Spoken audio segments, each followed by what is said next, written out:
सबको सादर नमस्ते। प्रणाम। नमस्ते आचार्य जी। नमस्ते आचार्य जी। चलिए मंत्र। नमस्ते आचार्य जी। ओम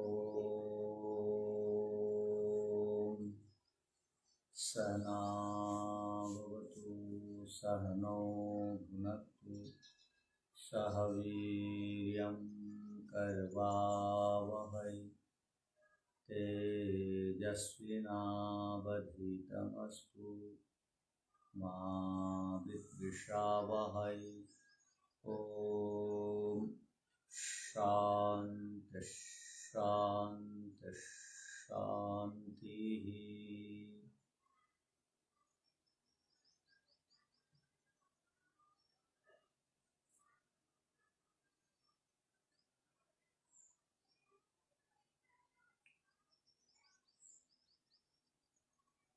हम जिस न्याय दर्शन को पढ़ रहे हैं,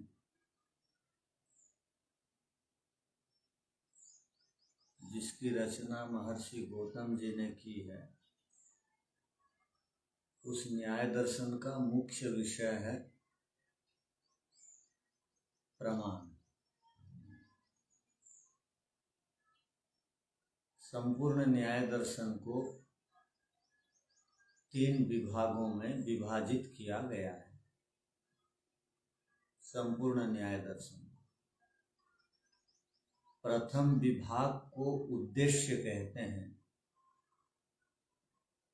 और न्याय दर्शन का जो द्वितीय विभाग है इसको लक्षण कहा जाता है, तथा न्याय दर्शन का जो तृतीय विभाग है इसको परीक्षा कहते हैं। अर्थात ये शास्त्र जो है प्रवृत्त हुआ है, शास्त्र की प्रक्रिया इस प्रकार से चलती है, अर्थात उद्देश्य, लक्षण और परीक्षा। न्याय दर्शन संसार में 16 पदार्थों को मानता है, अर्थात न्याय दर्शन में 16 पदार्थों का नाम है। आप न्याय के प्रथम और द्वितीय सूत्र को भी समझ जाएंगे तो आपको उस ज्ञान के प्राप्त हो जाने से सुख और शांति और तृप्ति और निर्भयता आदि की अनुभूति होगी। तो प्रथम सूत्र में 16 नामों को बताया गया है। तो न्याय दर्शन संसार में 16 पदार्थों को मानता है और उन 16 पदार्थों को वो अपने ग्रंथ में प्रस्तुत करता है। ये जो 16 पदार्थों का नामकरण है, ये जो नाम 16 पदार्थों का दिया गया है, इन नामों को ही उद्देश्य कहा जाता है। अर्थात हम भाषा में जब उद्देश्य शब्द का अर्थ को देखते हैं, हिंदी आदि संस्कृत आदि में, तो उसका अर्थ होता है प्रयोजन, लक्ष्य। किंतु यहां न्याय में उद्देश्य का अर्थ होता है शास्त्र की अपनी अपनी परिभाषाएं हैं। अर्थात शास्त्र में कुछ शब्द पारिभाषिक होते हैं, अर्थात वो शास्त्र में जो पारिभाषिक शब्द हैं, वो शास्त्र में उस पारिभाषिक शब्द का जो अर्थ को शास्त्रकार बताएगा उसी अर्थ को हमको ग्रहण करना पड़ेगा। जैसे व्याकरण पढ़ने वाले गुण का अर्थ अ ए ओ को लेंगे और वृद्धि का अर्थ आ ए ओ को लेंगे, किंतु गणित पढ़ने वाले गुणा गुण का अर्थ अ ए ओ को नहीं लेंगे, वो गुना करना अर्थ में लेंगे। तो कहने का अभिप्राय, शास्त्र में यदि कोई शब्द पारिभाषिक की दृष्टि से बताया गया है तो उसका अर्थ जो है वो हमको ग्रहण करना चाहिए। तो इस शास्त्र को 3 भागों में बांट दिया गया। जो प्रथम भाग है उसको उद्देश्य कहा जाता है, और उद्देश्य का अर्थ है नाम, और नाम का अर्थ है 16, जो यहाँ पर नाम प्रथम सूत्र में आप देखेंगे। अब प्रथम सूत्र की आप भूमिका पढ़ रहे हैं, न्याय दर्शन की आप अब भूमिका पढ़ रहे हैं। अब जैसे ही भूमिका खत्म हो जाएगी वैसे ही आप लोगों को वो पहला सूत्र में 16 नाम दिखाई देंगे।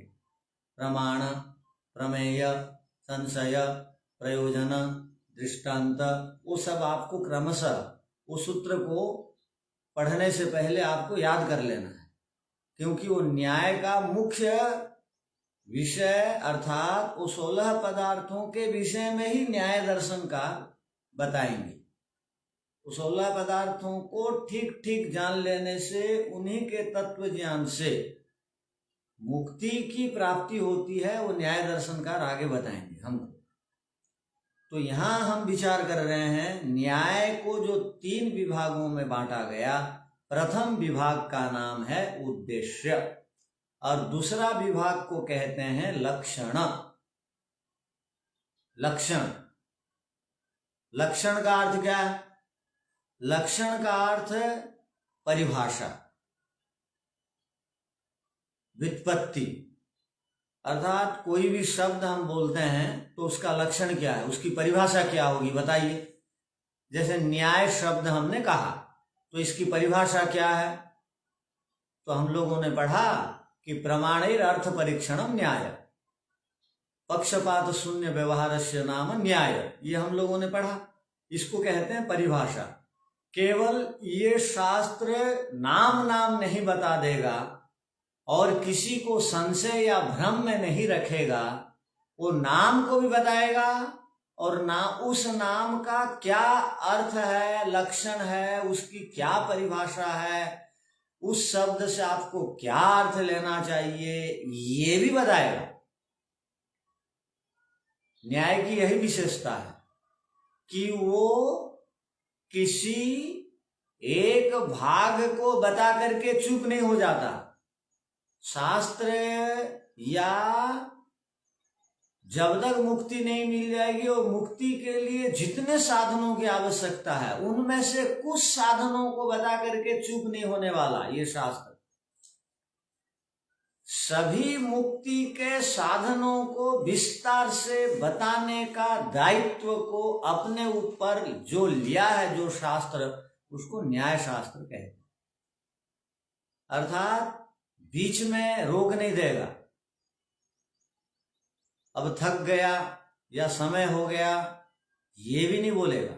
ये शास्त्र पूरी बात करेगा और आपको तह तक ले जाएगा।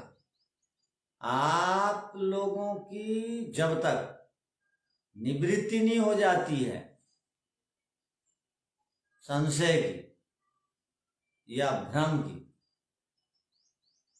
या मिथ्या ज्ञान, जब तक आप लोगों का समाप्त नहीं हो जाता है तब तक ये शास्त्र जो है उसको स्पष्ट करेगा।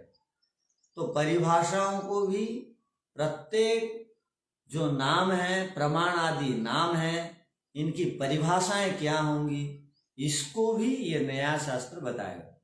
तो न्याय में एक तो नामों की चर्चा है, जिसको न्याय की भाषा में उद्देश्य कहते हैं। उन नामों के लक्षण, परिभाषा क्या है, अर्थ क्या है, उसको भी ये शास्त्र बताने के लिए बिल्कुल अपने आप को तैयार किया है। अब लक्षण बता दिया, अब परिभाषा हो गई और नाम भी बता दिया गया, और अंतिम में उनकी परीक्षा भी करेगा शास्त्र। बिना परीक्षा की कोई बात नहीं। बिना विचार किए कोई भी बात को, मन में जो बात आई वो बात न्याय दर्शन नहीं करेगा। उन सब बातों की परीक्षा होगी। परीक्षा माने ये उचित है या नहीं है, उसको खंगालेगा भी, उसको ऊपर नीचे भी करेगा, सही सही को पकड़ाएगा और जो सही नहीं है उसको छुड़वाएगा। इसके पीछे मत पड़ो कहेगा, इसके पीछे पड़ोगे तो ये जन्म में भी दुख मिलेगा और आगे के जन्मों में भी दुख मिलेगा, ये भी बताएगा। तो न्याय शास्त्र को 3 भागों में विभाजित किया गया और उन विभाजन जो किन किन नामों से किया गया तो यहां पर बता दिया गया। उद्देश्य, लक्षण और परीक्षा। अब शास्त्र का कथन चालू हो गया, अर्थात 16 पदार्थों को बताने का क्या उद्देश्य है। अब परीक्षा करके उसको समझाएगा, जो उचित है ठीक है उसको बताएगा, जो गलत है उसको हटाएगा। इन सब को बताने के पीछे न्याय का उद्देश्य क्या है, इसको भी आप लोगों को जानना चाहिए। ये लक्षण, ये उद्देश्य, ये परीक्षा आदि न्याय क्यों करना चाहता है, इन सब को बताने का उद्देश्य है, लक्ष्य है, प्रयोजन है। क्या? समस्त दुखों से निवृत्ति दिलाना। क्योंकि सब लोगों की अपनी हार्दिक इच्छा है हम दुखों से बच जाए। तो न्याय दर्शन भी जानता है, अर्थात ऋषि लोग समाधि के द्वारा सब आत्माओं की जो इच्छा है उससे वो परिचित थे। सब आत्माओं की अंदरूनी इच्छा क्या है, अंदर से वो चाहते क्या है। कोई आदमी यदि प्रकट नहीं कर पा रहा है आपके समक्ष, भय के कारण या अज्ञान के कारण, नासमझ के कारण, नादान व्यक्ति विषय को चाहता हुआ भी उसको प्रकट नहीं कर पाता है, तो ऐसे ऐसे लोग और जो प्रकट करते हैं उन लोगों के लिए भी न्याय दर्शन के रचयिता उन सब की आत्माओं की आवाज को और आत्माओं की अनुभूति को और आत्माओं की इच्छाओं को, आत्माओं के प्रयोजनों को न्याय दर्शन के ऋषि जानते हैं, क्योंकि वो समाधिस्थ योगी थे। अतः उन्होंने कहा, मैंने जो शास्त्र को 3 भागों में विभक्त किया है, एक भाग को उद्देश्य कहते हैं, अर्थात नामों का नाम यहाँ उद्देश्य है। एक भाग को मैंने लक्षण नाम से दिया है, अर्थात उन नामों की परिभाषाएं दी हैं। और अंतिम भाग में मैंने उन सब नामों की परीक्षा की है, उचित है या नहीं है। उस सब के करने के पीछे उद्देश्य है सब लोग दुखों से बच जाएं। दुखों से बचने को ही न्याय दर्शन की भाषा में, दार्शनिक भाषा में कहते हैं अपवर्ग। अपवर्ग माने दुख से रहित स्थिति। अर्थात यदि हम उद्देश्य, लक्षण और परीक्षा इन तीनों में खरे उतरते हैं तो निश्चित मान के चलिए हमको मोक्ष मिलेगा ही मिलेगा, अपवर्ग मिलेगा ही मिलेगा। तो इन सब को बताने के पीछे न्याय दर्शनकार का उद्देश्य है अपवर्ग दिलाना। तो हम वार्तिक पर विचार कर रहे थे। ये जो प्रथम वार्तिक है उसको याद करके आप लोगों को आने के लिए बताया गया था। वो वार्तिक है, प्रमाणतो अर्थ प्रतिपत्तो प्रवृत्ति सामर्थ्यात्, अर्थात प्रमाणतः अर्थ प्रतिपत्तो प्रवृत्ति सामर्थ्यात् अर्थवत प्रमाणम, ये वार्तिक था। और ये भी बताया गया था कि महर्षि वात्स्यायन जी ने स्वयं वार्तिक बनाया है और स्वयं महर्षि वात्स्यायन जी वार्तिक की व्याख्या भी संस्कृत में करते हैं। अभी सूत्र प्रारंभ नहीं हुआ है, किंतु सूत्र की भूमिका बना रहे हैं। आप किसी सूत्र को पढ़ना चाहते हैं, सूत्र को आप पढ़ेंगे तो लाभ क्या मिलने वाला है, प्रयोजन क्या है, उसकी भूमिका क्या है, उद्देश्य क्या है सूत्र का, वो ये वार्तिक, वो जो प्रथम सूत्र है उसकी भूमिका है। और संपूर्ण न्याय दर्शन की भी ये वार्तिक भूमिका है। तो प्रथम सूत्र को समझाने के लिए वार्तिक बना करके भाष्य लिख रहे हैं महर्षि वात्स्यायन। और इस वार्तिक में प्रमाण को समझाया गया है, प्रमाण को समझाया गया है। पीछे हम लोगों ने सुना प्रमाण के विषय में।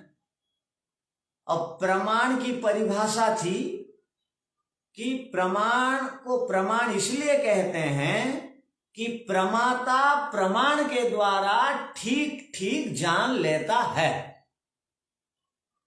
अर्थात प्रमाण के द्वारा हम ठीक ठीक ज्ञान को प्राप्त कर लेते हैं। ये हमारा पीछे का विषय था, प्रसंग था।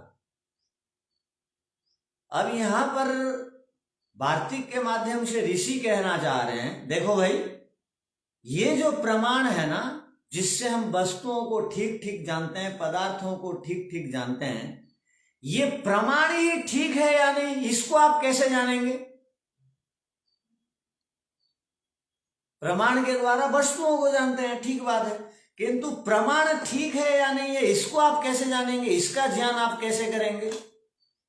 न्याय दर्शनकार ये बताना चाह रहे हैं, देखो, आप किसी दुकान पर गए और तराजू में सामान को तोल करके ले आए, किंतु तराजू पर विश्वास नहीं हुआ, तो तराजू प्रमाण है, इसका ज्ञान आप कैसे करेंगे?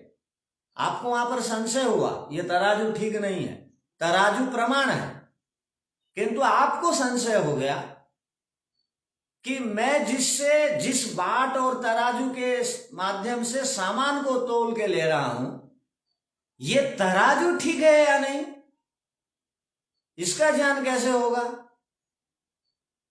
न्याय दर्शनकार कहना चाह रहे हैं, देखो, मैं जो बात कह रहा हूं वो बात ठीक है या नहीं, मैं प्रमाण के विषय में कह रहा हूं, न्याय का अर्थ है प्रमाण, वो प्रमाण ठीक है या नहीं, आपको मैं एक पक्षीय बात नहीं कर दे रहा हूं। वो कह रहे हैं मैंने आदेश दे दिया आप उसको मानो, ऐसी बात नहीं, आप प्रमाण की भी परीक्षा करिए, प्रमाण की भी आपको परीक्षा करने का ज्ञान होना चाहिए। तो प्रमाण की परीक्षा आप किस प्रकार करेंगे? ये वार्तिक पढ़ने से वो बात समझ में आएगी, ये जो प्रथम वार्तिक है। इसलिए संपूर्ण न्याय दर्शन की ये वार्तिक भूमिका है, प्रमाण की भी परीक्षा होगी यहां पर। तो प्रमाण को प्रमाण क्यों कहा गया, प्रमाण क्या है, और प्रमाण कब अर्थवत बनता है, प्रमाण को प्रमाण क्यों कहते हैं, और प्रमाण कब अर्थवत बनता है? अर्थवत माने प्रयोजन वाला, प्रमाण कब प्रयोजन वाला बनता है, प्रयोजनवान बनता है। अर्थात हम ये कह सकते हैं कि ये जो प्रमाण है ये प्रयोजनवान कब बनता है, अर्थ वाला कब बनता है। अर्थात प्रमाण तो अपनी जगह प्रमाण है, वस्तु अपनी जगह वस्तु है, आदमी अपनी जगह आदमी है, तो प्रमाण प्रमाण है। आदमी ये आदमी है, इसका ज्ञान कब होगा, इसकी विधि क्या है? एक को हम आदमी कब कहेंगे, एक को हम प्रमाण कब कहेंगे, कपड़े को कपड़ा हम कब कहेंगे, मकान को मकान हम कब कहेंगे, पुस्तक को हम पुस्तक कब कहेंगे, धन को हम धन कब कहेंगे, जब धन धनवत हो जाए। जैसे प्रमाण जब तक प्रमाणवत नहीं हो जाएगा, अर्थात प्रमाण जब तक अर्थवत नहीं हो जाएगा, धन जब तक अर्थवत नहीं हो जाएगा, अर्थात प्रयोजन वाला नहीं हो जाएगा। आपके पास बहुत सारे घर हैं, बहुत मकान है आप लोगों के पास, किंतु कोई आदमी नहीं रहता है, तो उस मकान का कोई मतलब नहीं। मैंने पूछा आपके पास कितना धन है, तो आपने कहा बहुत धन है। कहाँ है, बैंक में है, तो उसका कोई प्रयोजन नहीं धन का। मैंने पूछा आपके पास कितने कपड़े हैं, आपने कहा बहुत सारे कपड़े हैं, अलमारी की शोभा बढ़ा रहे हैं, पहनते हैं नहीं, तो उस कपड़े का कोई महत्व नहीं। वैसे ही प्रमाण है और उससे हम अर्थ का ज्ञान प्राप्त नहीं कर रहे हैं, अर्थात वस्तुओं से जुड़ नहीं रहे हैं, वस्तुओं से हम लाभ नहीं उठा पा रहे, तो उस प्रमाण का होना नहीं होना समान है। उस वस्तु का, उस पदार्थ का, उस मकान का होना नहीं होना समान है। तो यहां पर बताया जाएगा वो प्रमाण प्रमाण है, इसकी क्या पहचान, इसको कसौटी में कस करके देखिए।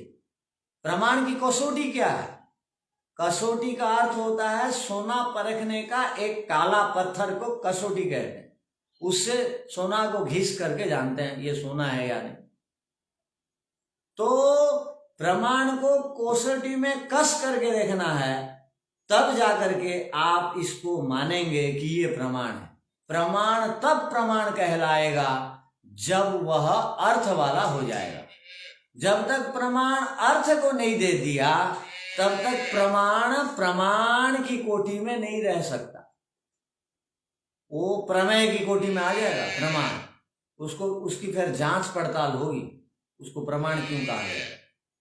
तो प्रमाण अर्थवत का अर्थ हो गया, प्रमाण प्रयोजनवान कब होगा, कब बनता है। आप देखिए उस वार्तिक में क्या लिखा है, प्रमाण तो प्रमाणतः, इसको अलग अलग करके पढ़ दे रहे हैं। प्रमाणतः अर्थ प्रतिपत्तो प्रवृत्ति सामर्थ्य अर्थवत प्रमाण। तो प्रमाण अर्थवत जब हो जाएगा, अर्थवत का अर्थ प्रयोजनवान, अर्थात प्रमाण से जब अर्थ को हम सिद्ध करने में सक्षम होते हैं, तब प्रमाण की सार्थकता है। अर्थवत का अर्थ प्रयोजनवान, अर्थवत का अर्थ सार्थकता भी हम कह सकते हैं। प्रमाण की सार्थकता कब है, जब प्रमाण हमको अर्थ अर्थात वस्तुओं का ज्ञान करा देता है। प्रमाण तो अर्थ प्रतिपत्तो, प्रमाण के द्वारा जब अर्थ का ज्ञान हो जाता है, वस्तुओं का ज्ञान हो जाता है, पदार्थों का ज्ञान हो जाता है, तब हमारी प्रवृत्ति होती है, तब हम चेष्टा करते हैं, तब हम क्रियाओं के साथ क्रिया करते हैं, पुरुषार्थ करते हैं, मेहनत करते हैं। अब हमने कहा आपकी इच्छा थी कि मुझे पुस्तक के विषय में ज्ञान प्राप्त करना है। आपकी इच्छा थी, आपको पुस्तक के विषय में ज्ञान प्राप्त करने की आपको इच्छा थी। अब पुस्तक सामने पड़ी है और वहां आकर के आप आंख बंद करके बैठ गए, तो पुस्तक का ज्ञान नहीं होगा। आंख जो है प्रमाण है, आपको पुस्तक को देखना है तो प्रमाण की सहायता लीजिए, आंख खोलिए। आंख खुली है तो भी ये पुस्तक है, इस विषय में ज्ञान नहीं, तो दूसरों को पूछिए भाई पुस्तक किसे कहते हैं, जो उस विषय के ज्ञाता हैं। तो वो जो बोलने वाले हैं वो शब्द प्रमाण, वो भी प्रमाण है। आप आठों प्रमाणों के बिना किसी भी दुनिया के पदार्थों के साथ परिचित नहीं हो सकते। आपको प्रमाणों से सहायता लेनी पड़ेगी ही पड़ेगी। आपको शब्द सुनना है तो कान रूपी प्रमाण की सहायता आपको लेनी पड़ेगी, न तो प्रमाण के बिना आप शब्द नहीं सुन सकते। आपको गंध का ज्ञान करना है तो आपको नासिका रूपी प्रमाण की सहायता लेनी पड़ेगी, तब गंध का ज्ञान होगा। आप तो चाहते हैं जानना किंतु प्रमाणों का प्रयोग नहीं कर रहे हैं, तो वो प्रमाण वो अर्थवत नहीं होगा, वो सार्थक नहीं होगा।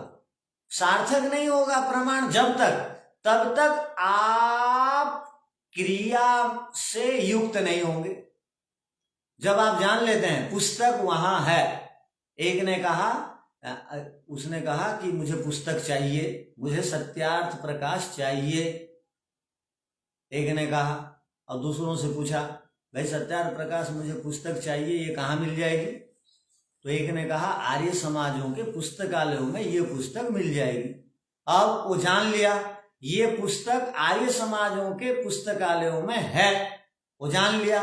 जानने के बाद अब जो है उसकी क्रिया शुरू हो गई। अब वो चला, गाड़ी में चला या सामने आर्य समाज है तो पैदल गया और क्रिया उसकी चालू हो गई। वो जो क्रिया चालू हुई शब्द ज्ञान प्रमाण के द्वारा, अब वो क्रिया चालू हो गई। चालू होने के बाद जब उस क्रिया को करके हम फल से जुड़ गए, उसको बोलते हैं सामर्थ्य। फल से जुड़ गए उसको कहते हैं सामर्थ्य। और जब ज्ञान को प्राप्त करके क्रिया होने के बाद फल से जुड़ जाते हैं, तब प्रमाण सार्थक हो गया। अर्थ को दे दिया, तब जीवन में शांति आएगी। एक एक शब्द का अर्थ समझ गए होंगे। अब प्रमाण से, प्रमाणतः माने प्रमाण के द्वारा अर्थ प्रतिपत्तो, विषय का या वस्तु का ज्ञान हो जाने पर प्रवृत्ति अर्थात क्रिया होती है, चेष्टा होती है, तत्परता आती है। उसके बाद हम सामर्थ्यात फल से जुड़ जाते हैं। उसके बाद वो प्रमाण अर्थवत हो जाता है, वो प्रयोजन देने वाला हो जाता है, वो उद्देश्य को पूरा करने वाला हो जाता है, वो फल को परिणाम को देने वाला हो जाता है। उससे लाभ हम उठा लेते हैं। लाभ उठाएंगे तो हमको शांति मिलेगी। अब हम लोगों ने जान लिया कि कमरे के अंदर अकेला में जाना मत, अंधेरा में, क्योंकि मैंने दिन में देखा वहां एक सांप घुसा है। अब ये ज्ञान हो गया। अब मैंने क्या किया, मुझे जरूरी हो गया, अंधकार में जाना था अंदर, जरूरी काम, मैंने एक सामान को वहां छोड़ के आया है। तो अब क्या करूंगा, मैं कर दीप लूंगा और वो सामान को चुपचाप जाऊंगा, ले आऊंगा और उससे जो काम लेना चाहिए ले लिया। तो आपका करदीप रूपी प्रमाण के माध्यम से वस्तु के साथ जुटने के बाद वस्तु से जो लाभ आपको लेना चाहिए ले लिए, तो आपका उस प्रमाण का प्रयोग करना सार्थक हो गया। तो आप लोग बताइए, प्रमाण तो अर्थ प्रतिपत्तो प्रवृत्ति सामर्थ्यात अर्थवत प्रमाणम किसको नहीं समझ में आया?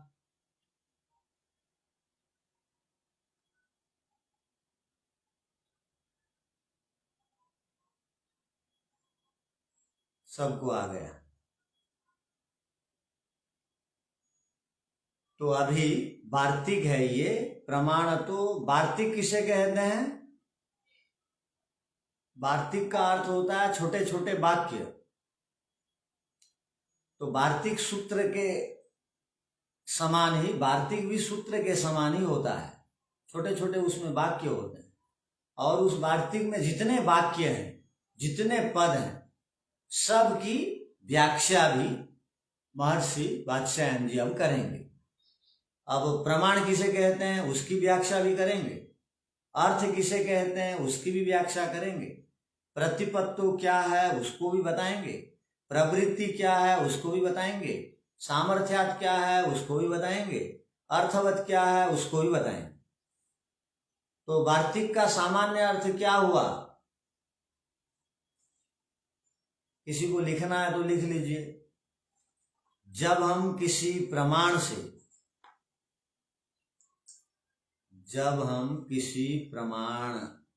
से किसी अर्थ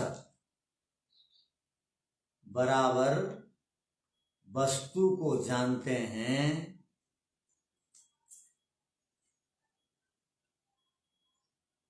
तो उससे यह जो प्रमाण है सार्थक होता है। पूर्ण विराम।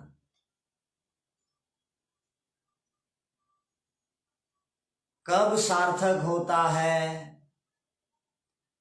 प्रश्नवाचक लगा दीजिए। कब सार्थक होता है? जब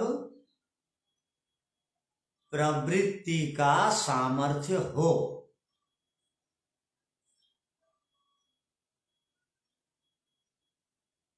जब प्रवृत्ति का सामर्थ्य हो। प्रवृत्ति का अर्थ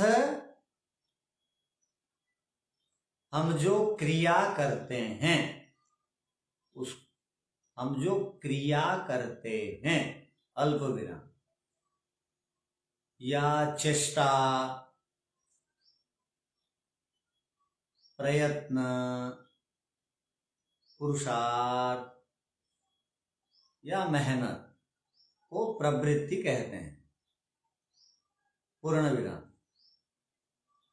सामर्थ्य का अर्थ क्या है?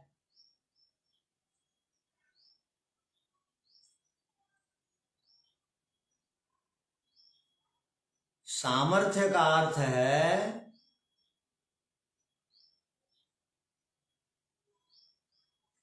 फलवान होना, फल से जुड़ जाना, फल से जुड़ जाना।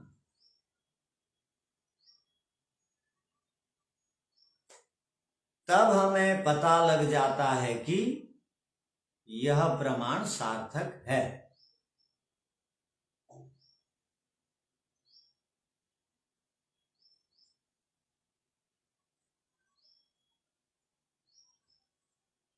तो इसका पूरा अर्थ क्या हुआ? प्रमाण से जब वस्तु को जानते हैं तब प्रमाण सार्थक होता है। प्रमाण कब सार्थक होता है?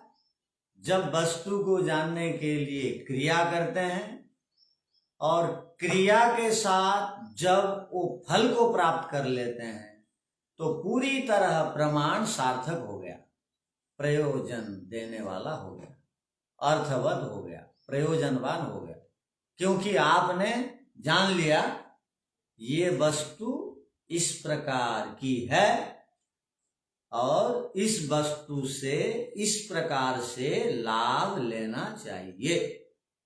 यदि इस वस्तु को, जैसे दही के विषय में जानकारी मिली और दही खाने से दही को प्राप्त करने के लिए हमने पुरुषार्थ किया और दही खा करके हमको उसका फल मिल गया, अर्थात कमजोरी दूर हुई और बुद्धि सूक्ष्म विषयों को ग्रहण करने लगी और मुखमंडल में आभा दिखाई दी और शास्त्रीय विषयों को पढ़ने में रुचि हुई और आलस्यता आदि खत्म हो गई।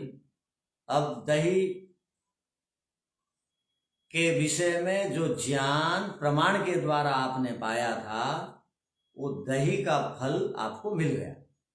अब दही के विषय में पूरा ज्ञान हो गया कि दही को दिन में खाने से ये लाभ होता है, किंतु प्रमाण से हमको ये भी ज्ञान मिला था कि दही को दिन में खाना चाहिए और सायंकाल खाने से 4 बजे तक उसको चीनी आदि के साथ मिला करके खाना चाहिए, 12 बजे से पहले उसको नमक आदि के साथ खाना चाहिए, किंतु रात को नहीं खाना चाहिए। किंतु हमने रात को खाया तो वो जो आपका ज्ञान था, प्रमाण जो वस्तु के साथ जुड़ा था, वो ज्ञान सार्थक नहीं हुआ, वो प्रमाण सार्थक नहीं हुआ। हाँ, यदि आपने दही का ज्ञान को प्राप्त करके दिन में दही का सेवन करते हैं और रात को नहीं खाना चाहिए, इस नियम को बिल्कुल ध्यान से निभाते हैं, तो आपका वो सुनना, पढ़ना, जानना वो सब सार्थक हो गया, क्योंकि आपने उचित को पकड़ लिया, अनुचित को छोड़ दिया। तो प्रमाण आपको उचित को पकड़ाता है, अनुचित से हटा देता है। इसको करो मत, इसको करो, इससे लाभ होगा, इससे हानि होगी, और फल से आपको युक्त कर देता है, तब प्रमाण सार्थक है। यदि हम किसी वस्तु का प्रयोग करते हैं और उसको कैसे करना चाहिए, उसका लाभ, उसकी हानि के विषय में जानते नहीं हैं, तो उस वस्तु का प्रयोग करना नहीं करना समान है। हम लोग नियमित भोजन करते हैं, किंतु कितना खाना चाहिए, नमक की मात्रा कितनी होनी चाहिए, उसमें दाल की मात्रा कितनी होनी चाहिए, घी की मात्रा कितनी होनी चाहिए, इसके जाने बिना, और पानी भोजन के समय किस समय पीना चाहिए, इसको जाने बिना मनमानी वस्तुओं का प्रयोग कर रहे हैं, तो वस्तुओं से जो लाभ आपको मिलना चाहिए नहीं मिलने वाला, उल्टा उससे आपकी हानि होगी।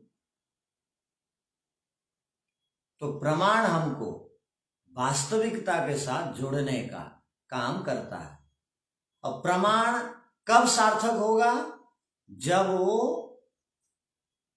प्रयोजन वाला होगा, जब वो आपको फल के साथ जोड़ देगा, जब वो आपको उचित के साथ जोड़ देगा, अनुचित से हटा देगा, तब प्रमाण सार्थक है। किसी को कुछ पूछना है?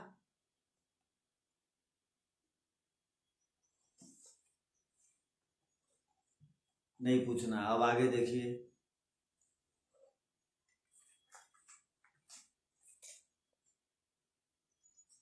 आगे क्या कहा गया, देखिए।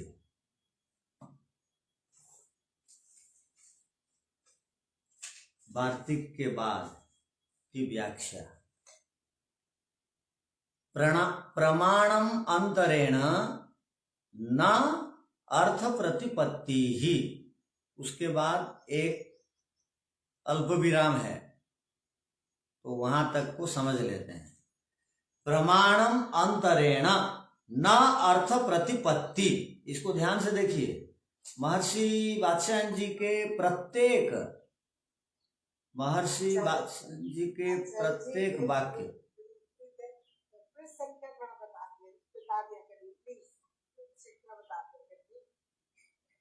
अच्छा 2 है, देखिए। न्याय दर्शन वात्स्यायन भाष्य 2,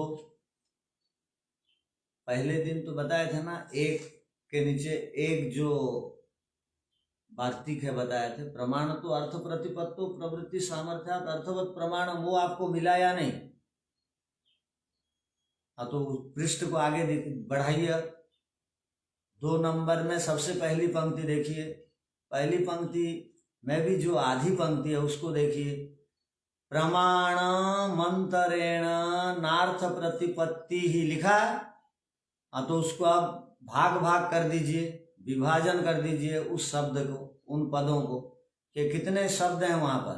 प्रमाणम, उसके बाद अंतरेण, उसके बाद न, उसके बाद अर्थ, उसके बाद प्रतिपत्ति ही। कितने हो गए पद? 5 पद हो गए। ये भूमिका है, इसको ध्यान से नहीं पकड़ेंगे तो आप और रुक जाएंगे बीच में, न्याय दर्शन छोड़ देंगे, इसलिए ध्यान से देखिए। हाँ, प्रमाणम माने क्या, अंतरेण माने क्या, उसको समझिए। प्रमाणम माने प्रमाण, अंतरेण माने बिना, प्रमाण के बिना, न माने नहीं, अर्थ माने वस्तु, अर्थ माने विषय, अर्थ माने अर्थ की प्रतिपत्ति नहीं होती। प्रतिपत्ति माने ज्ञान। प्रमाण के बिना अर्थ का, वस्तु का ज्ञान कभी भी नहीं हो सकता। प्रमाण की इतनी विशेषता क्या है, उसको अब सिद्ध कर रहे हैं वो। प्रमाण के बिना वस्तु का ज्ञान नहीं होगा, अर्थात बिना प्रमाण के किसी भी अर्थ की सिद्धि नहीं होगी। तो अर्थ प्रतिपत्ति का क्या अर्थ हो गया, अर्थ की सिद्धि, या प्रतिपत्ति का अर्थ सिद्धि भी ले सकते हैं, प्रतिपत्ति का अर्थ ज्ञान भी ले सकते हैं। बिना प्रमाण के अर्थ की सिद्धि नहीं होती, अर्थात किसी अर्थ की सिद्धि होती है तो उसके पीछे प्रमाण की जरूरत है। प्रमाण की जरूरत है अर्थ की सिद्धि के लिए। तो अर्थ की सिद्धि का अर्थ क्या है, कोई वस्तु, यह जो वस्तु है या नहीं है, ये अर्थ है या नहीं है, ये वस्तु है या नहीं है, ये कैसे पता लगेगा, ये वस्तु है या नहीं है, ये कैसे पता लगेगा, ये पुस्तक है या नहीं है, ये कैसे पता लगेगा, जब आंख खोल करके ध्यान से देखेंगे। प्रमाण आंख है। या नहीं जानते हैं तो शब्द प्रमाण को ध्यान से सुनेंगे तो उससे ज्ञान होगा। तो ये वस्तु है या नहीं है पता लगेगा प्रमाण से। ना अर्थ प्रतिपत्ति मंत्रेण प्रवृत्ति सामर्थ्यम, ध्यान रखिए आगे क्या कहा गया, ना प्रतिपत्ति अंतरेण प्रवृत्ति सामर्थ्यम। वो अगली पंक्ति उससे आगे वाला कोमा के बाद जो है ना, अल्प विराम के बाद जितने शब्द हैं उनको देखिए। ना अर्थ प्रतिपत्ति अंतरेण प्रवृत्ति सामर्थ्यम, अर्थ की सिद्धि हुए बिना प्रवृत्ति में सामर्थ्य नहीं हो सकता। अर्थ की सिद्धि हुए बिना प्रवृत्ति में सामर्थ्य कभी भी नहीं हो सकता, अर्थात आदमी क्रियाशील नहीं हो पाएगा। प्रवृत्ति माने वो क्रियाशील नहीं होगा, अर्थात अर्थ की सिद्धि हुए बिना प्रवृत्ति नहीं होती।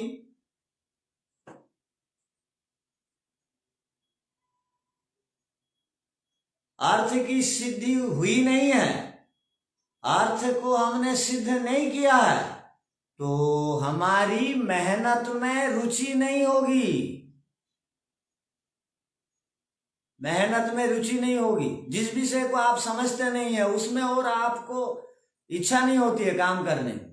जैसे संध्या करते हैं हम लोग, संध्या के मंत्रों का अर्थ नहीं जानते हैं तो धीरे धीरे धीरे धीरे संध्या करना बंद कर देते हैं। और यज्ञ करने की महत्ता को नहीं जानते हैं तो घर में धुआं हो रहा है, घर की दीवार काली हो जा रही है बोल के हवन भी बंद कर देते हैं। किंतु जब हम उसकी महत्ता को जानते हैं तो मेहनत करते हैं। तो वैसे ही हम लोग प्रवृत्त क्यों होते हैं, जब प्रवृत्त इसलिए होते हैं कि उससे हमको लाभ या हानि होने की संभावना है, इसका ज्ञान होता है। अर्थ को जान लेंगे, वस्तुओं से जुड़ जाएंगे तो लाभ होगा, या वास्तविकता से परिचित हो जाएंगे, अवास्तविकता छूट जाएगी, इसलिए हम अर्थ से जुड़ते हैं। तो हम क्रियाशील कब क्यों होते हैं, जब हम देखते हैं कि उससे लाभ होने वाला है तो व्यक्ति मेहनत करता, उसमें रुचि होती है। और इस वस्तु से सुख मिलेगा, ये वस्तु इस प्रकार की है, जब जान लेते हैं तो मेहनत करते हैं। तो प्रवृत्ति का अर्थ हो गया उसके पास जाना, वस्तु के पास जाना, मेहनत करना, उसको प्राप्त करने के लिए, उसको लाना। अब प्रवृत्ति का अर्थ ये भी हो गया उसको भोगना, उस वस्तु को प्रमाण के द्वारा जानना, उसको भोगना, खाना, मेहनत करना, पुरुषार्थ करना। तो जब तक हम अर्थ को सिद्ध नहीं करेंगे तो प्रवृत्ति की शुरुआत नहीं होगी, प्रवृत्ति प्रारंभ नहीं हो सकती। अर्थ को जाने बिना, समझे बिना, उसको सिद्ध किए बिना प्रवृत्ति नहीं हो पाती है। अर्थात हम पुरुषार्थ करना ही प्रारंभ नहीं करते, पुरुषार्थी बन ही नहीं सकते, निठल्ले रहते हैं, मेहनत नहीं करते हैं।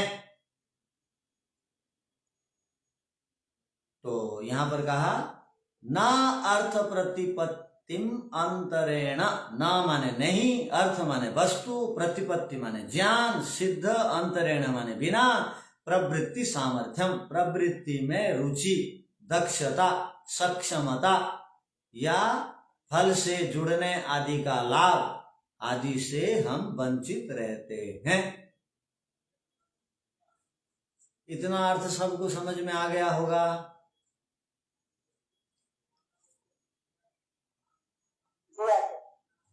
ठीक है, इतना आपको ध्यान से पढ़ना है, अर्थात वो वार्तिक को याद कर लेना है। हाँ बोलिए, क्या है? व्यतन और समर्थ्य, इनमें क्या अंतर होगा? क्या क्या? व्यतन और सामर्थ्य। यहाँ जो अर्थ बताया गया है सामर्थ्यार्थ, यहाँ क्या लिखा है वहां पर? सामर्थ्यार्थ। अब क्या बताया? सामर्थ्यार्थ। सामर्थ्य माने जब हम प्रवृत्ति माने यत्न करते हैं, सामर्थ्यात माने फल से जुड़ जाते हैं। हाँ, अब यदि कोई भी शब्द नहीं समझ में आएगा तो एक एक शब्द को आगे खोला जाएगा, थोड़ी सी अपेक्षा करिए। अब मोटा मोटा अर्थ आपको बता दिया गया, अब आप बोलेंगे केवल मुझे सामर्थ्य का अर्थ बताइए, तो कल तक प्रतीक्षा करिए, उसको भी जान लें। न्याय दर्शन आधी बात करके रुकता नहीं है, बात पूरी करता है। ठीक है, अब इतना समझ के आइए। अर्थ, वार्तिक का अर्थ आपने लिखा ना? ठीक है।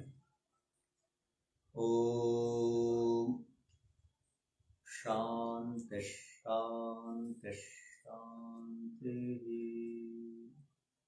सबको सादर नमस्ते।